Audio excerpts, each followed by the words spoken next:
problemas con la señal. Vamos a repasar un poquito la teoría del caso. Antes de esto, les mostraré lo siguiente. A ver, esto. En la anterior sesión les hablé de un caso hipotético de un ciudadano peruano que ingresó al país y lo detuvieron por migración porque no tenía visa de, de trabajo, sino de turista, ¿no? Y les dije más o menos cómo se podría utilizar un formulario que está también en el Classroom. Está este documento en el Classroom para que puedan ustedes trabajar. Y acá pueden colocar el nombre de la presunta víctima, los accionantes o la institución que presenta el caso. También acá pueden colocar el peticionario, o sea, la víctima también, que puede ser la misma que pueda denunciar. Acá identificar el derecho que va a litigar o los derechos que van a litigar, y generalmente acá se coloca lo que es la Convención Americana de Derechos Humanos, los derechos que están en la Convención Americana. Bien. Después se hace un resumen, un breve resumen de la historia, de lo que pasó, pero tomando en cuenta alguna fórmula, ¿no? Tiempo, lugar, persona, acción y reacción, ¿no? Entonces, tomando en cuenta esos elementos, se puede relatar los hechos. Se puede también colocar subtítulos, no simplemente colocar hechos del caso, sino también se puede colocar antecedentes del caso y hechos sobre la vulneración de derechos, o simplemente pueden colocar hechos del caso, ¿no? Hechos, a ver, hechos sobre el caso, ¿no? Antecedentes del caso, y para dar el contexto generalmente se hacen los antecedentes, ¿no? Y después hechos sobre el caso, ¿sí? En concreto, etcétera, ¿no? Entonces pueden ustedes colocar su subtítulo para identificar el contexto de los hechos propiamente. Después acá donde dice opinión, si los hechos pueden caracterizar violación, ustedes hacen un silogismo, ¿no? Premisa mayor está pintada de amarillo, premisa menor son los hechos, y después la conclusión, ¿no? Ahí está nuestro silogismo. Premisa mayor son los derechos, y no sé si alguien me puede decir dentro de los derechos que, cómo se hacen los derechos, o sea, cómo logro hacer esta premisa mayor, esta que está pintada de amarillito, cómo se hace. Pablo, adelante. No, Johnny.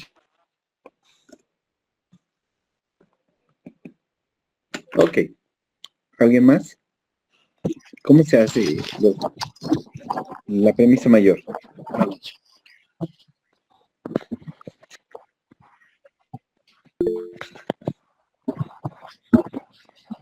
Pablo, tu micrófono está abierto, ¿quieres participar?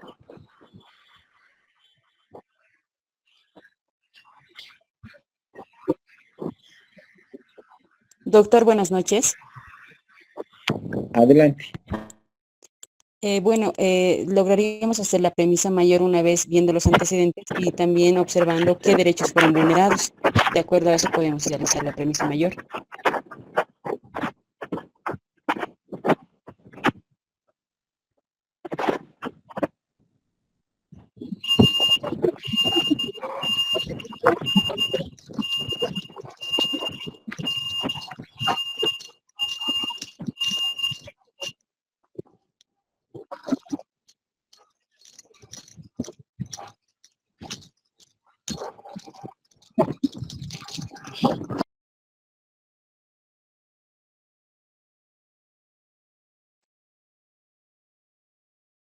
Adelante, Sara. Adelante.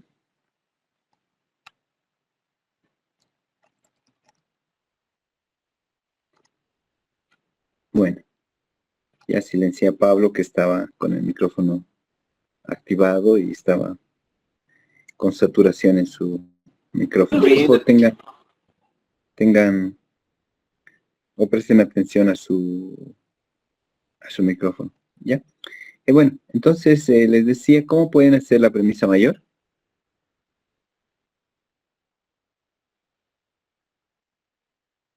debemos analizar los antecedentes y de acuerdo a aquello analizamos qué derecho fue vulnerado y ahí ya tendríamos la premisa mayor para ver qué normativa vamos a utilizar.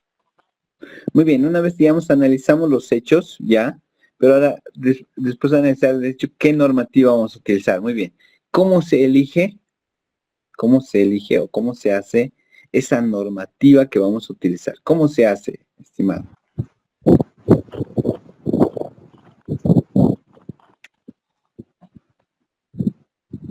Adelante, Jenny, que creo que quiere participar.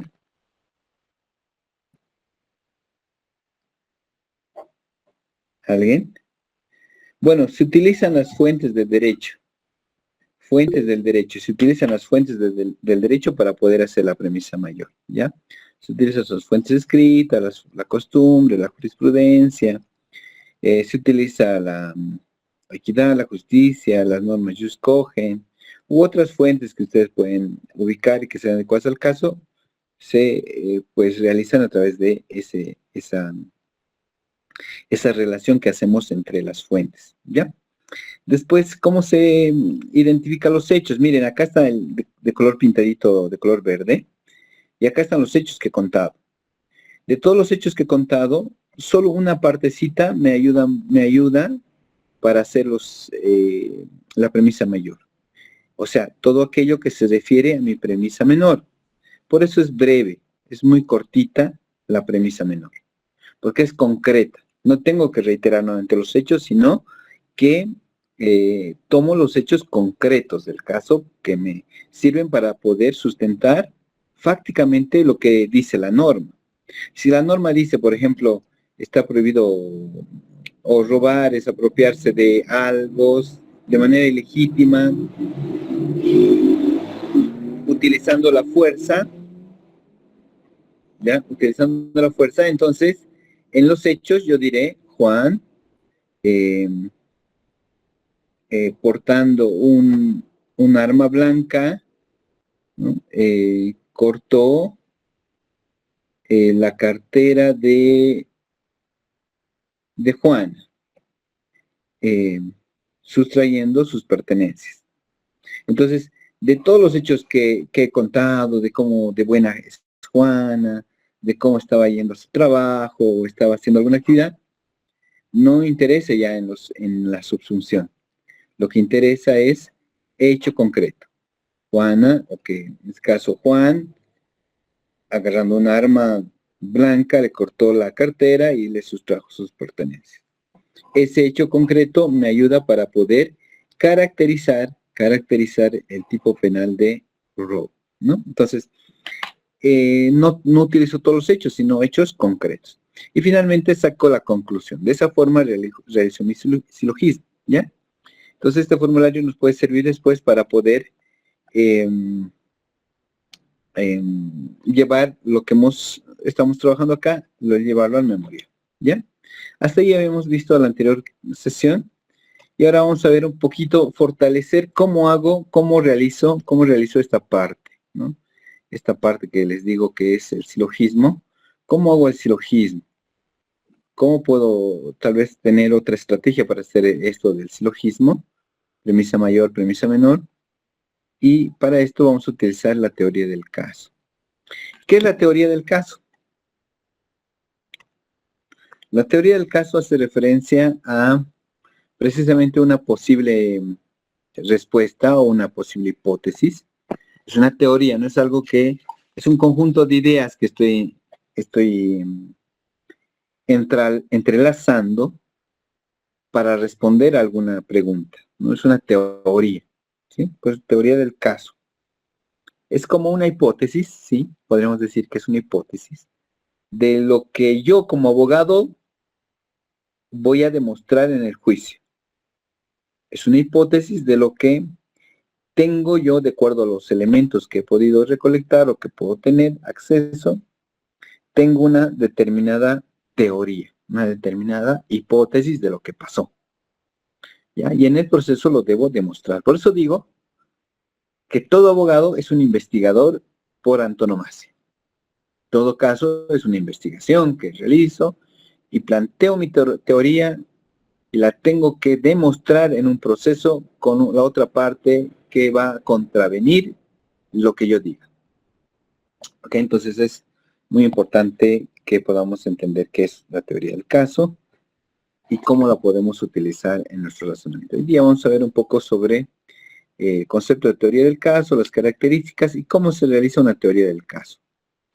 También se puede entender la teoría del caso, que es una metodología, es decir, una manera de construir un argumento, a efectos de la credibilidad de las partes, de una de las partes, ¿no? De la posición que voy a llevar ante un juzgador. Entonces se puede también llamar que es una metodología porque nos permite estructurar la teoría del caso, una coherencia lógica en mis argumentos. ¿Ya?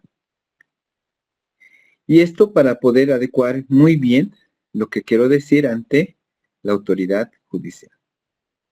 ¿Cuáles son sus características? La teoría del caso parte de los hechos, ¿sí? Hace una selección en base a criterios de credibilidad y contundencia. Es decir, todos los hechos de un caso no te sirven algunos hechos en concreto, ¿no? Por ejemplo, en el caso de Ramiro Ávila, ¿se acuerdan de la niña que fue contagiada con VIH? Ha contado él casi 20 minutos, más o menos, ha contado, de cómo la mamá, la niña, su hermano sufrieron discriminación, sufrieron persecución por parte del Estado. Entonces, escuchamos todo el relato desde un inicio hasta la actualidad. Muy interesante, muy bonito, emotivo el discurso del profesor Ramiro Ávila en sus alegatos conclusivos. Muy bien, pero, cuando ya empieza a hacer el argumento jurídico, es decir, el silogismo, no cuenta nuevamente la historia, ¿no? Sino que selecciona de todos los hechos que ha mencionado y todo lo que está en el expediente, algunos hechos concretos. Primer hecho concreto que sustenta en el artículo 4, que es el derecho a la vida. Un hecho concreto dice él que el contagio de VIH fue por parte de la Cruz Roja. Es un hecho. Segundo hecho, en relación al derecho a la vida, que el Estado no le ayudó para tratarse con la enfermedad del VIH. Dos hechos súper concretos. Dos hechos que también deben tener sustento de credibilidad y contundencia. Credibilidad en sentido de que pueda ser un hecho que se haya realizado, es decir, que tenga tiempo, que tenga lugar, que tenga espacio, o sea, un hecho creíble, que ha sucedido, ¿no? Y para eso tiene que describirse el contexto del tiempo, lugar, circunstancias, el modo de realizarse ese hecho.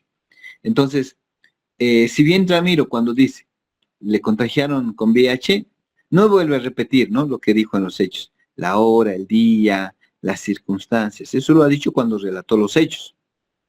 Ahí está. Pero en la subsunción ya no es necesario repetir la hora, el día, las circunstancias, la forma de la realización de esos hechos, sino en la subsunción, premisa mayor, premisa menor y síntesis o conclusión, lo que uno hace es elegir esos hechos creíbles porque se han realizado, hay evidencia, y son contundentes. O sea, son argumentos de hechos contundentes, ¿no? Es decir, que tienen fuerza esos hechos en relación a otros hechos que no tienen mucha relevancia si empiezo a discutir si se le violó o no el derecho a la vida, ¿no? Entonces, tenemos que seleccionar dentro de todos los hechos que hemos dicho, los que sean creíbles y contundentes.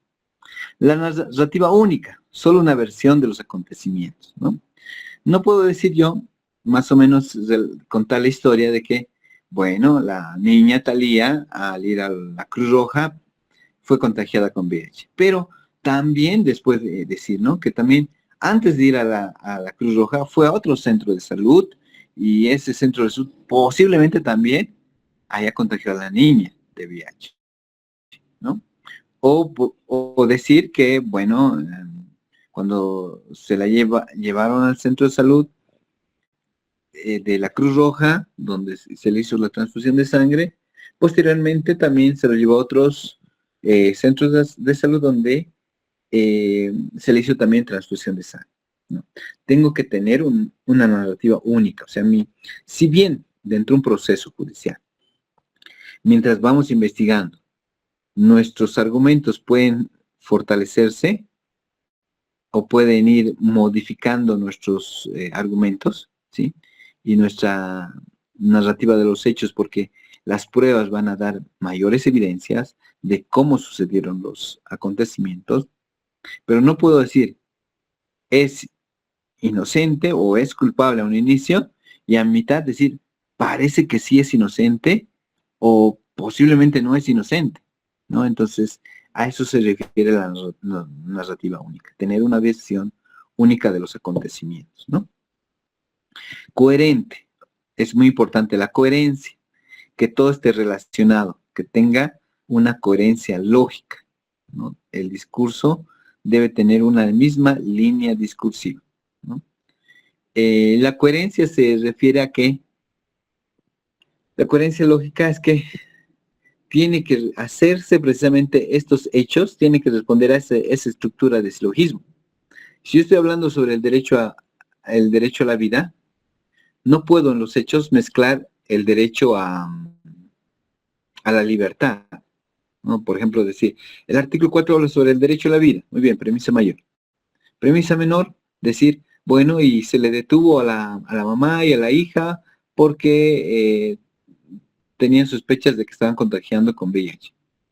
Nada que ver con el artículo 4. El artículo 4 habla sobre el derecho a la vida y todos los hechos que tienen que ver con el derecho a la vida los tengo que mencionar. Los otros hechos no, ¿no? Entonces tiene que haber una estructura coherente. Por eso hacemos silogismo, porque de alguna forma el silogismo nos da una estructura coherente para poder hacer nuestro argumento. Debe ser clara y concreta, lo más entendible y creíble posible y breve, ¿no? Como hemos visto, Ramiro Ávila utiliza menos de un minuto para hacer un discurso sobre la violación de derechos y argumentar con premisa mayor, premisa menor y síntesis, ¿ya? Bueno, otra de las características de la teoría del caso está conformada por distintas partes fundamentales, las cuales son la teoría fáctica, la teoría jurídica y la teoría probatoria. Muy bien. Yo les he enseñado que para hacer un silogismo debemos realizar la premisa mayor, premisa menor y la síntesis, ¿no? Premisa mayor es las fuentes del derecho, premisa menor son los hechos y la síntesis que sacamos. Muy bien. Para hacer esas premisas podemos partir también de la teoría fáctica que tenemos, de la teoría jurídica y de la teoría probatoria. La teoría fáctica ya se puede relacionar con la premisa fáctica, la premisa menor, y la teoría jurídica con la premisa mayor. Pero la teoría probatoria, y esto es algo importante en la teoría del caso, es lo que en algún momento les decía, que todo lo que yo relato, todo lo que yo digo, debe sustentarse en evidencias o en pruebas que voy a poder producir. Si yo digo que la niña Talía fue contagiada con VIH en el centro de salud, debo tener evidencias o debo tener pruebas que sustenten esa afirmación. Entonces, la teoría probatoria ayuda mucho a la teoría fáctica, ¿no? Relaciona, o sea, sustenta más la teoría fáctica de los hechos. Yo digo una cosa y la sustento con la teoría probatoria. Tengo pruebas de lo que estoy diciendo sobre los hechos. El derecho no se prueba, el derecho ahí está, ¿no? El derecho están las normas, están las fuentes del derecho y bueno, en un juicio nunca se prueba que tal norma existe, ¿no? Salvo en derecho internacional privado, que sí existe la posibilidad de que el juez, para aplicar el derecho extranjero, solicite a la vía diplomática, la Cancillería y la vía judicial, que le confirme la vigencia de una determinada norma extranjera que se va a aplicar en el país. En ese caso sí, solo en derecho internacional privado. Pero un derecho penal, civil, etcétera, imposible que un juez pida que se demuestre la existencia de una norma, ¿no? O que se pruebe la vigencia de una norma. Hay un principio que es el principio iura nuria curia, que dice que el juez conoce el derecho, ¿no? Entonces, nunca va a pedir que se pruebe una norma, ¿ya? Bueno, entonces, pero sí los hechos. La teoría fáctica, que sería la premisa menor, pues debe estar sustentada en pruebas, evidencias, que sustenten lo que estamos diciendo en los hechos, ¿ya? Muy bien, entonces estas tres partes tienen la teoría fáctica y les voy a mostrar ahora un modelito. Un modelito. ¿Dónde está? ¿Dónde está el modelito? Acá está.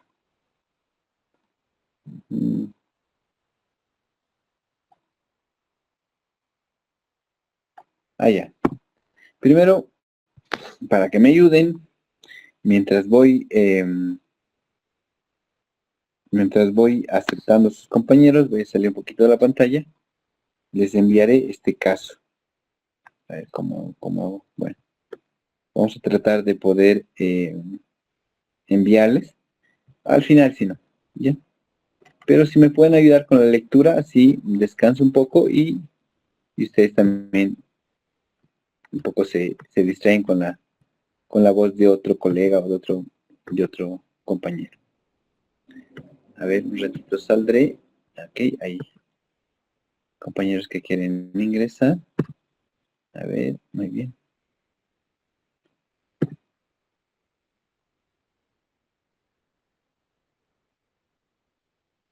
Ya.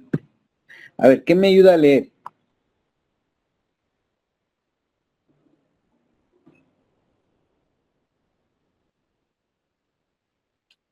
¿Alguien que Doctor, me ayude a leer? Por favor, adelante. ya. Caso para la evaluación final.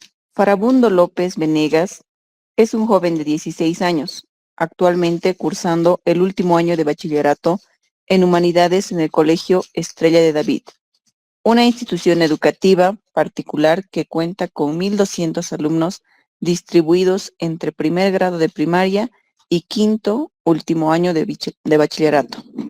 La tradición en el colegio desde hace ya 15 años es que la generación a punto de graduarse realice alguna adecuación edilicia como legado para las nuevas generaciones. Entre los últimos proyectos realizados están la instalación de lockers, la colocación de jardines, el cambio de las puertas de los armarios, cuya madera estaba muy desgastada.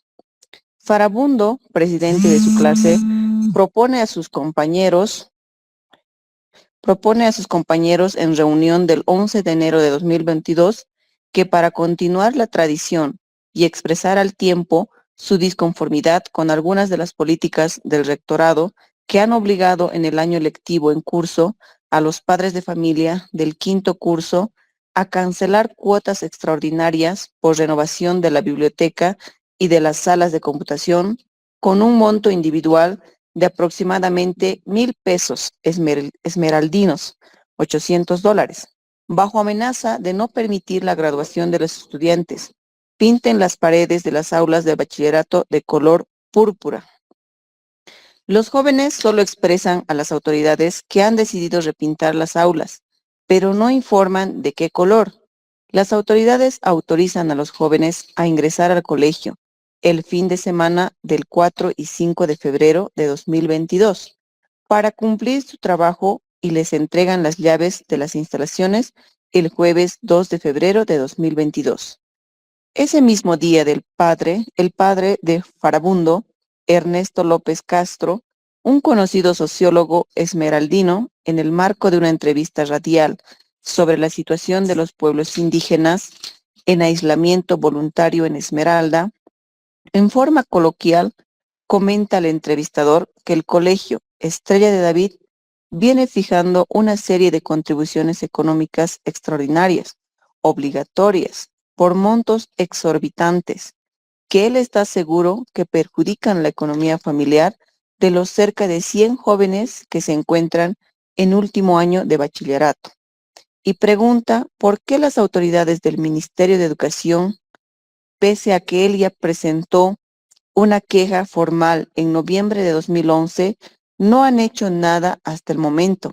Esa misma tarde, el rector del colegio convoca a Ernesto López a una reunión en su despacho para el miércoles 8 de febrero de 2022. El lunes 6 de febrero de 2022, cuando las autoridades del colegio deciden recorrer las aulas de bachillerato para verificar que los jóvenes de último año completaron su labor, descubren que las paredes están pintadas de color púrpura intenso. Los estudiantes de último año son formados en el patio y cuestionados delante de todo el colegio para que confiesen de quién fue la idea de destruir las instalaciones. Los jóvenes guardan silencio y nadie comenta nada al respecto. En consecuencia, todos son castigados con 2 días de suspensión. El 8 de febrero, a las 12 horas, Ernesto López se presenta en el rectorado y es recibido por la comisión académica del colegio integrada por el rector, vicerrector y 3 profesores, en actitud sumamente agresiva, quienes le increpan por presuntamente desprestigiar en público al colegio, una institución con más de 90 años de trayectoria.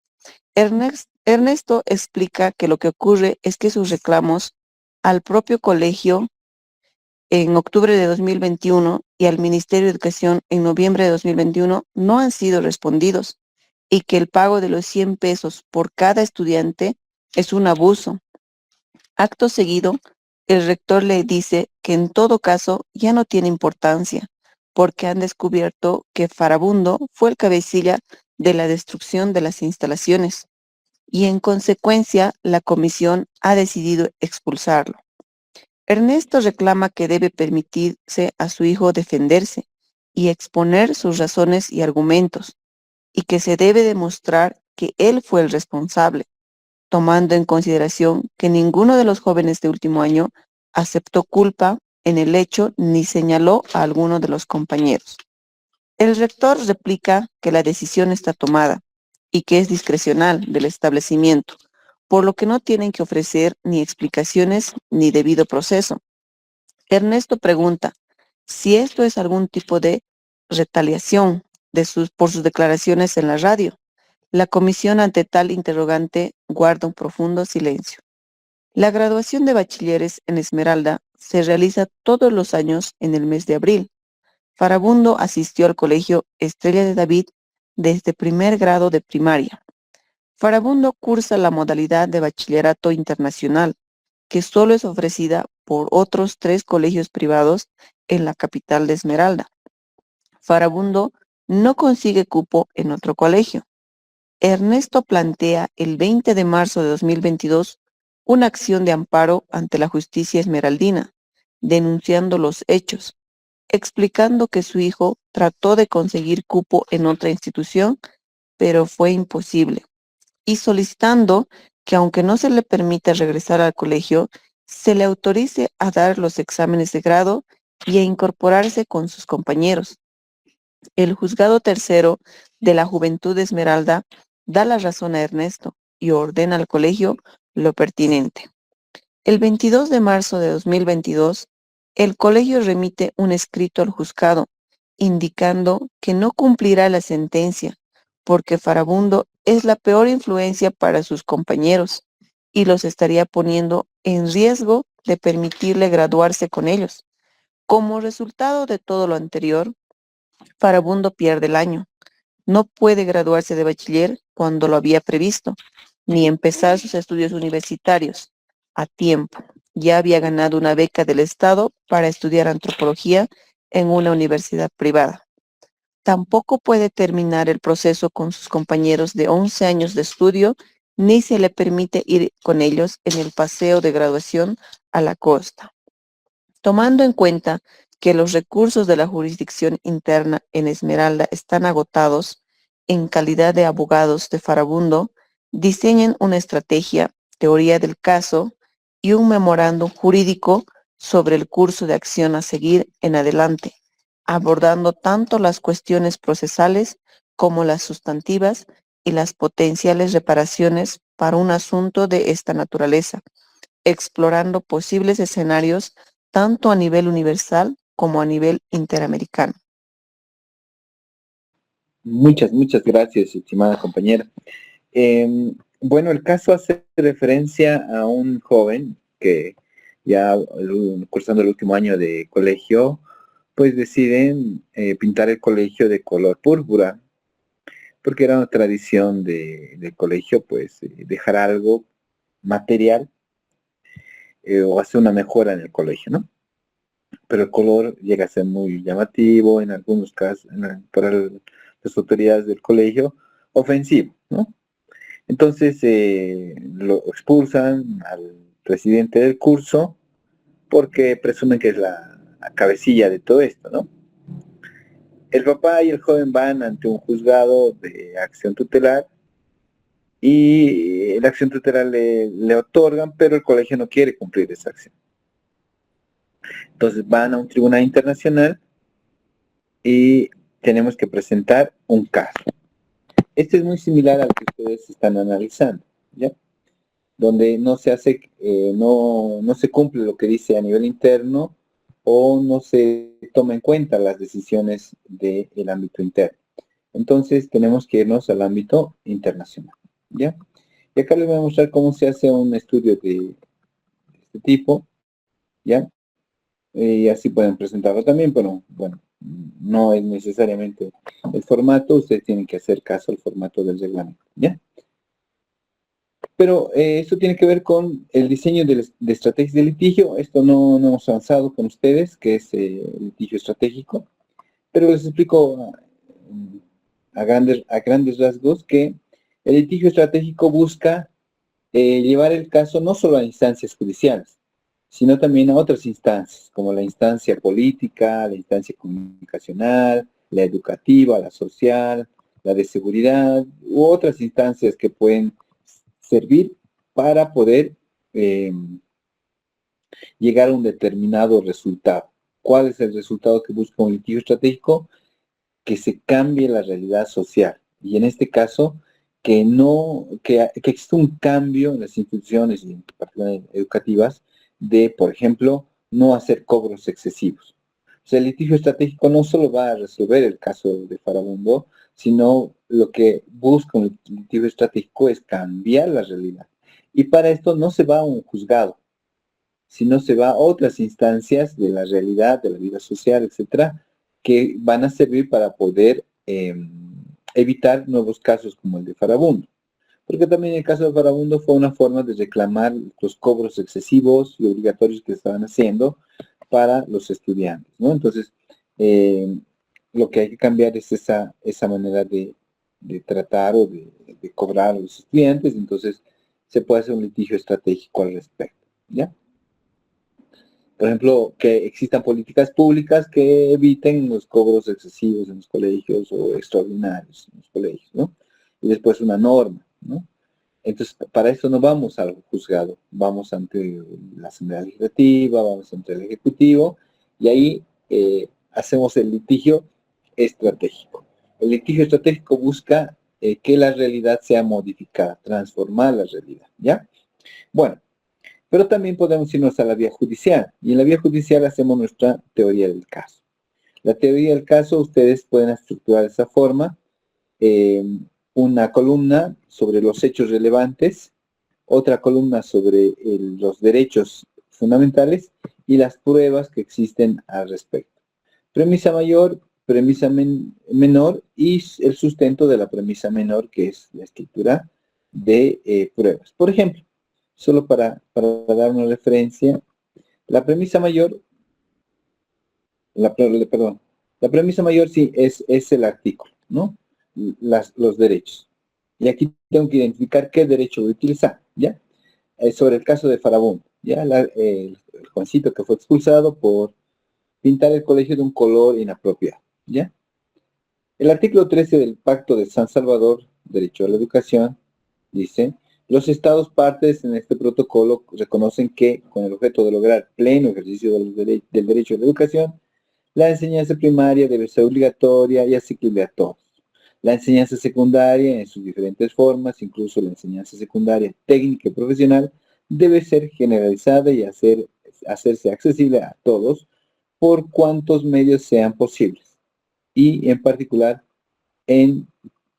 por la implementación progresiva de la enseñanza. Muy bien, entonces aquí habla sobre el derecho a la educación, ¿ok? Y he encontrado un artículo en el Pacto de San José de Costa Rica, para irme a la Comisión Interamericana, ¿no? Para demandar en el ámbito internacional. Tengo el Pacto de San José de Costa Rica que dice esto: la educación es un derecho y el Estado tiene obligación de darlo a nivel primario y secundario, ¿ya? Muy bien, premisa menor, el hecho.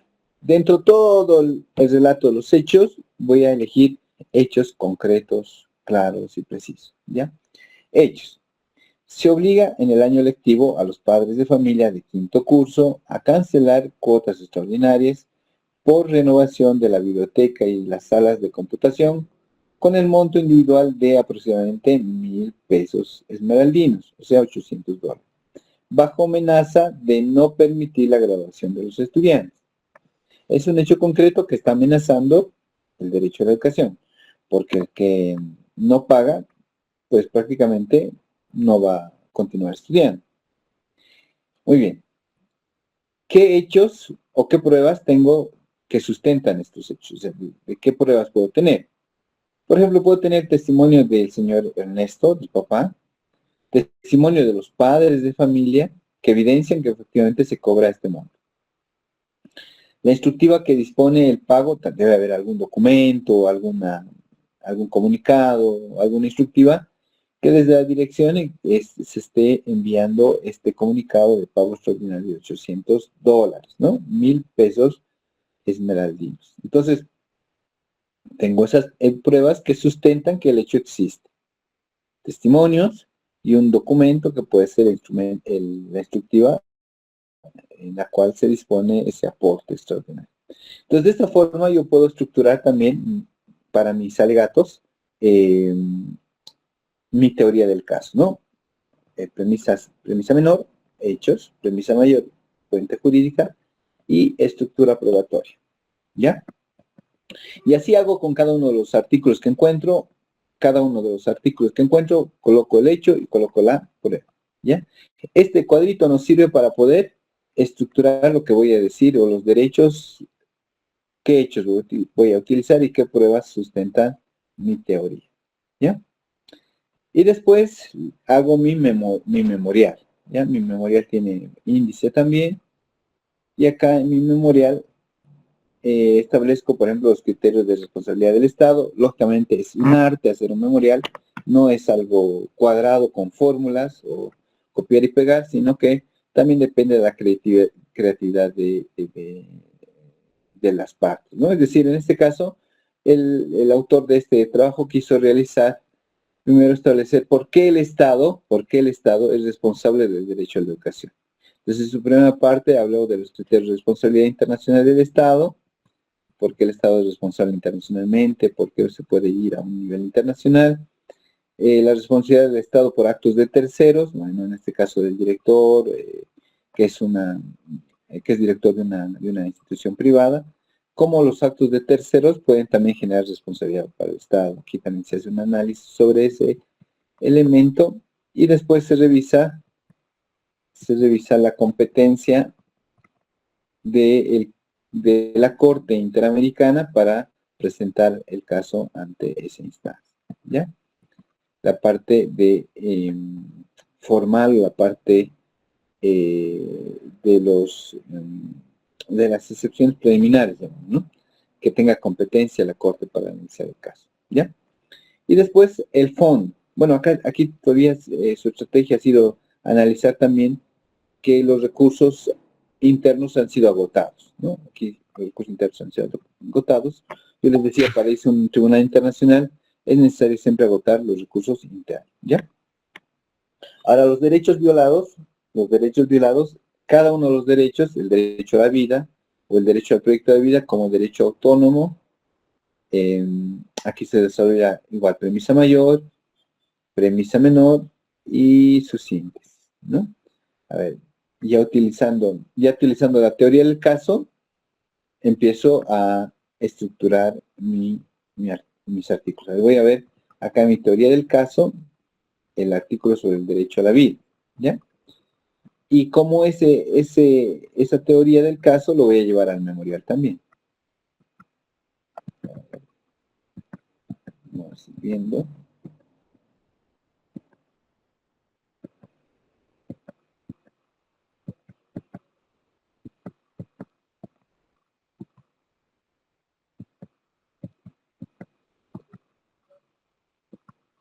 Reparación integral, proyecto de vida. Aquí está. Muy bien. Aquí está el daño proyecto de vida. ¿Ya? Miren acá, dice daño proyecto de vida. También este trabajito se lo voy a enviar para que ustedes puedan tener una idea de cómo es la teoría del caso, cómo se puede hacer y cómo sus argumentos después vienen en el memorial, ¿ya? O cómo se pueden utilizar. Entonces, aquí hablo del proyecto de vida digo, en la sentencia del caso Loaiza Tamayo se dice que atiende a la realización integral de la persona afectada considerando su vocación, aptitud, circunstancia, potencialidad, expectativa. Se trata de un daño que impide o menoscaba gravemente la realización de las expectativas del desarrollo personal, familiar, profesional, factibles en condiciones normales y en forma irreparable o muy difícilmente reparable. Ya, esto lo dice la Corte en la sentencia Loaiza Tamayo contra el Perú. Ahora, muy bien, ¿qué quiere decir aquí la Corte en esa sentencia, en esa jurisprudencia? Dice que todo ser humano tiene una proyección de vida, que tiene un sentido de vida, un propósito de vida, ¿ya? Muy bien, entonces, acá, en los hechos, en esta parte ya de los hechos, digo, la graduación de bachiller de Esmeralda se realiza en todos los meses de abril y Farabundo pierde el año, no puede graduarse de bachiller cuando lo había previsto. ¿Sí? Lo normal era que termine el año, ¿no? Ni empieza sus estudios universitarios a tiempo. Ya había ganado una beca del Estado para estudiar antropología en una universidad privada. Tampoco puede terminar el proceso con sus compañeros de 11 años de estudio, ni se le permite ir con ello en el paseo de graduación a la costa. Entonces, miren, aquí le han producido un daño a su proyecto de vida. Ya no va a poder ir a estudiar, tal vez él quería graduarse a una determinada edad, poder trabajar, etcétera. Le han trucado porque no le han permitido graduarse, o sea, terminar el colegio. Y se le ha violado este derecho. Entonces, aquí tengo prueba del peritaje psicológico, certificado de la beca de estudio, certificado de las calificaciones de los 11 años que establecía que él sí podía, al terminar el curso o terminar el año con su historial académico, su proyecto de vida era realizable, es decir, no era un sueño, sino era algo concreto que pueda realizarse al terminar el año por las notas, por las calificaciones que tenía este compañero, ¿no?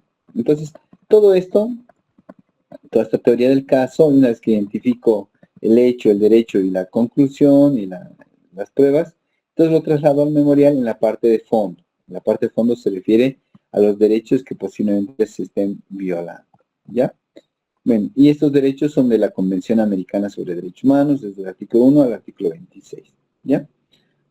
Entonces, lo que hago es colocar la premisa mayor. La teoría jurídica, ¿no?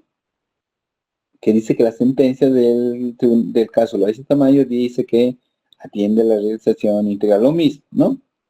Según Nilo Vicino, la persona humana, ahí estoy utilizando doctrina, ¿no?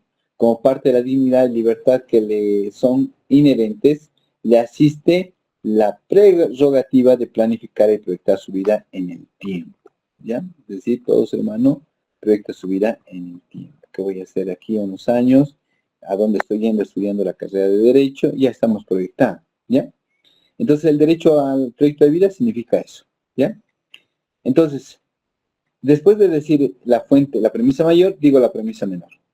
La graduación de bachilleres en Esmeralda se realiza todos los años el mes de abril, a Farabundo no se lo expulsa, pierde el año, no se le permite estudiar, no participa del viaje de excursiones, etc. ¿No? Estos son los hechos. Miren, he copiado lo mismo que dice la teoría fáctica, ¿no? Acá lo mismo. Y la conclusión, esto sí, ayuda mucho, ¿no? Dice, por lo anterior, el proyecto de vida de Farabundo fue violado al impedir la graduación en el tiempo previsto y continuar estudios profesionales, vulnerando el derecho a la vida en su dimensión de proyecto de vida, según el artículo 4 de la Convención Americana sobre Derechos Humanos. ¿Ya? Ahí está mi conclusión. Entonces, en el fondo lo que hago es, por cada derecho, hago mi silogismo, premisa mayor, premisa menor y síntesis, ¿no? Aquí está la síntesis, la conclusión, y así hago esta es la premisa mayor, así hago mi silogismo, ¿no? Entonces, lo mismo tienen que hacer, ¿sí? Lo mismo tienen que hacer, de acuerdo a los modelitos, hacer este ejercicio de premisa mayor, premisa menor y síntesis. Bien, no me alcanzó el tiempo para los alegatos iniciales o los alegatos de apertura, aunque ya hemos hecho una pequeña práctica de los alegatos de apertura, vamos a fortalecerlos el día jueves, o sea, mañana, ¿no? Ok, si no tiene alguna pregunta, pues los dejo descansar, espero que tengan una noche reparadora, y bueno, estaremos viéndonos el día de mañana. Adelante con las preguntas.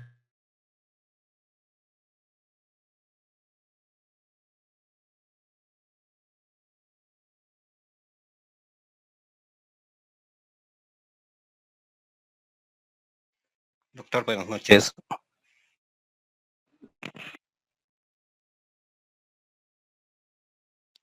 Doctor, ¿me escucha? Sí, le escucho muy bien. Adelante, por favor, adelante con sus Doctor, consultas. buenas noches. Una consulta en relación al caso que nos ha mostrado. ¿No les va a poder pasar para tenerlo como ejemplo? Sí, se los puedo pasar, pero ¿alguna pregunta sobre lo que he explicado? Bueno, básicamente también ha hecho una estructura, ¿no? ¿Vamos a realizar también este ejemplo del documento que nos mostró o directamente nos vamos a ir a la estructura misma que lo hemos ido viendo desde un inicio? No, sí, esta es otra estructura, ¿no? Sí. Como le digo, cada caso también es un mundo diferente, ¿no? Entonces, uno en base a las estructuras básicas que tiene un memorial, ¿no? Hechos, después la fundamentación jurídica, y en la fundamentación jurídica hacen su silogismo, después su petitorio, etcétera. Eso no va a cambiar en ningún memorial, pero sí algunas partes o subtítulos o partes que uno quisiera en su memorial introducir, lo puede hacer porque es también un arte, depende de la creatividad del abogado. Entonces, la estructura que deben realizar es la que está en el reglamento, es la que dice que tienen que tener carátula, tiene que tener su índice, tiene que tener esa estructura, ¿no? Y les he pasado unos modelos de memoriales en Classroom donde pueden evidenciar esa estructura también, ¿sí? Entonces, la estructura que deben utilizar es la que dice el reglamento. Ahora, en relación a este memorial o este trabajo que se hizo sobre litigio estratégico, pues no necesariamente responde la estructura del memorial que ustedes deben realizar, porque tiene otro enfoque y era un trabajo más para litigio estratégico, no era tanto para un litigio internacional, aunque al final el litigio estratégico derivó en utilizar los mecanismos internacionales para el litigio estratégico, ¿no? Entonces, por eso tiene otro formato, ¿no? Tiene un formato diferente al que ustedes están realizando. O sea, yo les digo que hagan caso más al reglamento, ¿no? Y estos son modelitos simplemente de cómo se debe razonar un caso, ¿ya? Utilizando la teoría del caso, utilizando todo lo que les había dicho anteriormente. Muy bien, queridos compañeros, espero verlos mañana sin novedad y que podamos absorber sus últimas dudas, porque ya con esto estaríamos terminando y dejándolos tranquilos para que puedan hacer su trabajo hasta el mes de noviembre. Si pueden hacerlo antes, mucho mejor. Adelante, Nils. Buenas noches, doctor. En sí tengo, la primera pregunta era, en cuanto a si hace referencia a las pruebas presentadas, estas nosotros tenemos que inventarnos tal vez, en el caso que decía ahorita que ponía, ¿no? De Muy buena Farabundo, pregunta. decía los años de curso, supongo que se hace referencia a las libretas de primero hasta el 11º grado, ¿no? Entonces, esas pruebas tenemos que inventarnos nosotros para adjuntar al memorial. Esa era Muy mi buena duda. pregunta, buenísima. Gracias, gracias Nils por preguntar ese punto porque sí me da pie a lo siguiente. En las pruebas, en el caso de ustedes, no tienen que inventarse, tampoco tienen que producir pruebas como en un caso real, ¿no? Ir a investigar y todo eso, no.